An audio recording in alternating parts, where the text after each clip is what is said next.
Tahukah kamu bahwa di ujung timur Nusantara pernah berdiri sebuah kota pelabuhan yang begitu ramai hingga bangsa-bangsa Eropa merasa tersaingi? Kota itu bernama Makassar. Pada ratusan tahun yang lalu, saat kapal-kapal layar masih menjadi raja lautan, Makassar tumbuh menjadi salah satu pusat perdagangan terpenting di Asia Tenggara. Letaknya sangat strategis. Makassar berada di jalur pelayaran yang menghubungkan Maluku, Jawa, Sumatera, hingga negeri-negeri jauh seperti Tiongkok dan India. Siapapun yang ingin berdagang rempah-rempah hampir pasti melewati perairan ini. Saat itu, wilayah Makassar dipimpin oleh Kerajaan Gowa dan Talo. Kedua kerajaan ini bersatu dan menjadikan Makassar sebagai pelabuhan yang terbuka untuk semua pedagang. Inilah yang membuat Makassar berbeda. Di saat bangsa-bangsa Eropa seperti Portugis dan Belanda ingin memonopoli perdagangan, Makassar justru memilih menjadi pelabuhan bebas. Apa artinya pelabuhan bebas? Artinya,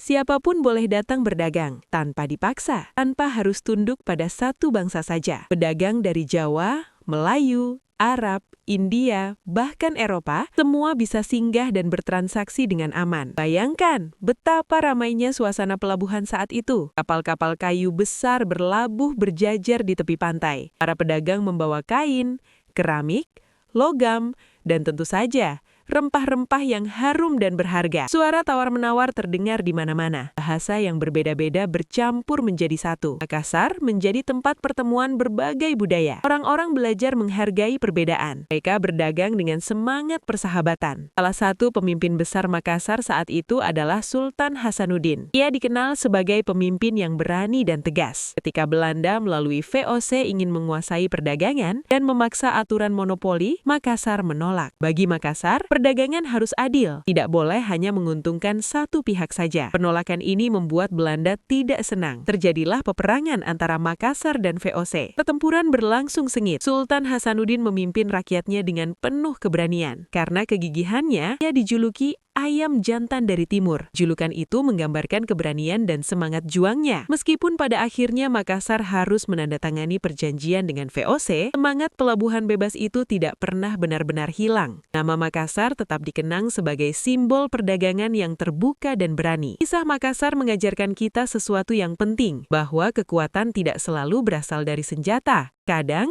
kekuatan lahir dari sikap adil dan keterbukaan. Makassar membuktikan bahwa bangsa di Nusantara mampu berdiri sejajar dengan bangsa Eropa, bahkan mampu menyaingi mereka dalam perdagangan dan pengaruh. Ini adalah cerita tentang keberanian menjaga prinsip, tentang keyakinan bahwa kerjasama lebih baik daripada memonopoli, tentang kota pelabuhan yang memilih persahabatan daripada ketakutan. Sekarang, ketika kita melihat kota Makassar yang modern dan ramai, kita bisa mengingat bahwa dulu tempat ini pernah menjadi pusat perdagangan dunia. Kita bisa bangga karena nenek moyang kita sudah menunjukkan kecerdasan dan keberanian sejak lama.